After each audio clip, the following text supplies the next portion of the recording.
जय भीम साथियों, आज भीम जयंती जन्मोत्सव समारोह का तीसरा दिन है, यानी कि आज 15 अप्रैल है।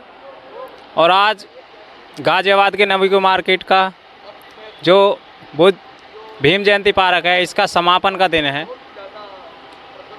आज काफ़ी 2 दिन से युवाओं में जोश देखा गया है, काफ़ी भीड़ रहती है और आज भी काफ़ी भीड़ रहेगी। हमारे पीछे आरपी सिंह जी हैं, तो उनसे भी बात करते हैं। हमारे साथ कृपाल सिंह जी हैं। तो सर, इस बार की जयंती जो मनी है बाबा साहब की, उसमें कितनी युवाओं की भागीदारी है? युवाओं की जो भागीदारी है वो हज़ारों से भी ज़्यादा संख्या में है। कम से कम 20,000 करीब जो यहाँ युवा वर्ग आए थे। हर्षोल्लास से बनाया गया और डीजे का भी उन्होंने नाच गाना खूब करा है। इस बार विगत वर्षों से भी बहुत अच्छा कार्यक्रम किया गया है और गाँव में, शहरों में, सब जगह, गली में, मोहल्लों में, सब जगह बनाई गई है। बहुत धूमधाम से कार्यक्रम मनाया गया है इस बार। और हमारा यहाँ का कार्यक्रम भी बहुत अच्छा रहा है। झांकियाँ निकाली गई हैं, झांकियों में बहुत उत्साहित था। सर, जैसे कि बाबा साहब की जयंती आती है, हर साल आती है, तो युवा वर्ग जो है वो जयंती पे ही क्यों दिखाई देता है? आगे से उनको जो है प्रेरणा दी जाएगी। अन्य कार्यक्रम भी होते हैं बाबा साहब के, उनमें भी बढ़ चढ़ के भाग ले में ऐसी हम योजना बना रहे हैं कि उनको जो है इसके व्हाट्सएप के माध्यम से मीटिंग करके, जिससे कि उनको जो है प्रेरित करें, उनको जागरूक करें कि वो बाबा साहब के जो अन्य कार्यक्रम होते हैं, भगवान बुद्ध के कार्यक्रम होते हैं, उनमें भी बढ़ चढ़ कर भाग लें और अच्छा कार्यक्रम करें। क्या सर, ये नहीं लगता आपको कि युवाओं को सबसे पहले बाबा साहब से जुड़ना, उसके बाद में बुद्ध से जुड़ना, तभी सफल हो पाएंगे?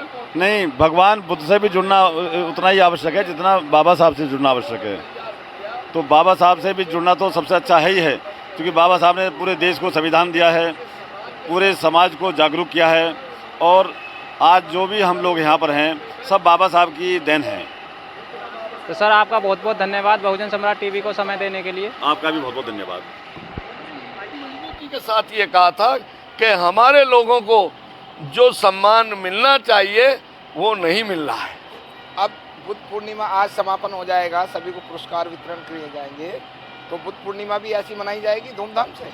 देखिए, बुद्ध पूर्णिमा का आ रहा समय और वो भी धूमधाम से बहुत दूर मनाई जाएगी और दूर दूर तक चलेगी।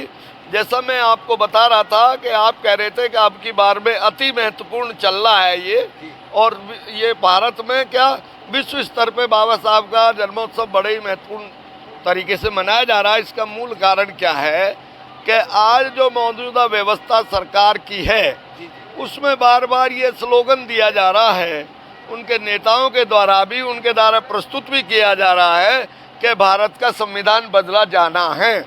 जबकि भारत के सभी अल्पसंख्यक और बैकवर्ड क्लास और अनुसूचित वर्ग के लोग, जिनको बाबा साहब ने बराबरी का स्तर देने के लिए, अनटचेबिलिटी को और हिस्सेदारी बढ़ाने के लिए जो व्यवस्था दी थी संविधान में, उससे विरोध करके ये पूर्ण वही जो है मनुवादी व्यवस्था का संविधान लागू करना चाहते हैं। इसलिए अब हर समाज का व्यक्ति बाबा साहब के संविधान को देख रहा है और